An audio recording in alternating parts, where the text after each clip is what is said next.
Now, the American military build-up in the Gulf continues amid tensions with Iran as more US warships head to the area. President Trump has reiterated that he is considering a limited military strike against Iran if it fails to make a deal over its nuclear program. Our defense correspondent Jonathan Beale has more. Iran knows trouble may be coming. This week, its Revolutionary Guard putting on a show of force in the Gulf of Oman. A signal it's ready to resist any attack. President Trump has made clear the clock is ticking.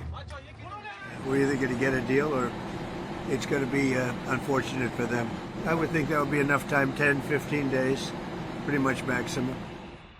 The surge of US military power is increasing. This week, more F-22 jets arrived in the UK, likely heading east.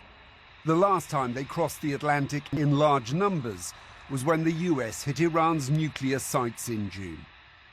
The US already had a significant military presence in the Middle East, with bases in Jordan, Saudi Arabia, Bahrain, Qatar, and the UAE. But over the past month, there's been a massive military buildup. Squadrons of fighter jets, including F-15s, F-35s, and F-22s, have flown to the region. Just as significant is the arrival of dozens of US refueling aircraft, as well as early warning radar systems. But the US also now has a large naval presence. The US aircraft carrier Abraham Lincoln, loaded with squadrons of fighter jets, is already in the Gulf. A second carrier group, the USS Gerald R Ford, has now reached the Mediterranean, backed up by a dozen warships loaded with Tomahawk cruise missiles. Altogether, this is the largest US air and naval buildup in the region since the invasion of Iraq in 2003. But what's the goal? At first, President Trump signaled this military muscle was a response to Iranian protests. Now it's all about getting a deal to stop its nuclear program. So will he use it? I think it's likely, but not inevitable. And I think my read of this situation as someone that has been doing this sort of thing for decades now is that Trump wants a deal. And sometimes I worry that he wants a deal too badly. President Trump's already shown he's willing to target Iran's nuclear program. But last year's Operation Midnight Hammer did not obliterate it. The question now is whether he'll try again, in a mission which could become more protracted, difficult and dangerous. Jonathan Beale, BBC News. Well, we can get more on this with Gershon Baskin, who is Middle East Director for the International Communities Organisation, a UK-based NGO who joins us from Jerusalem. Welcome to you, Gershon. Good to have you with us. What do you make of Donald Trump's latest threat that Iran has 10 to 15 days to agree a deal? Well, this is the hard kind of bargaining that Donald Trump is famous for. But we, watching, observing, trying to figure out what's going on, are in the dark because Donald Trump is completely unpredictable. We know that this massive amount of military power surrounding Iran right now is costing the U.S. taxpayers a lot of money. Every day that they stay there is costing money, and Trump doesn't like to spend money without having a purpose.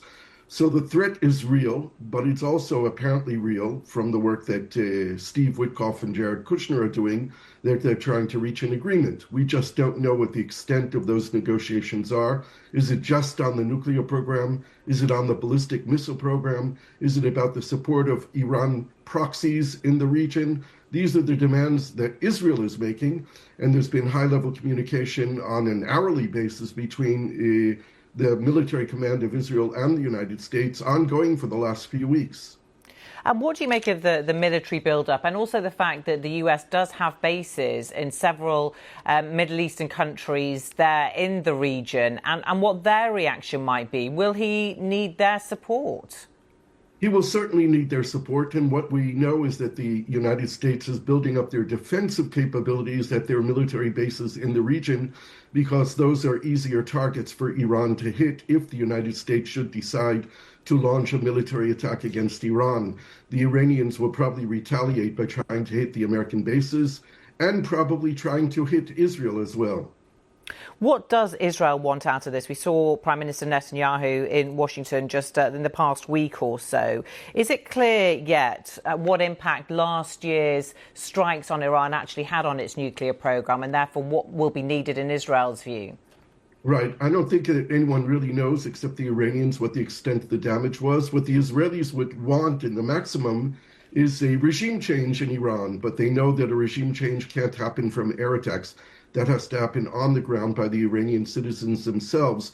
At the minimum, what Israel wants is the United States to have an agreement with Iran that finishes, completely puts out of work the nuclear program, limits its ballistic missile capability, and also stops the funding and support of the proxies like Hezbollah and Hamas and the Houthis in Yemen. OK, Gershon Baskin, really interesting to get your analysis. Thank you for being with us. Thank you.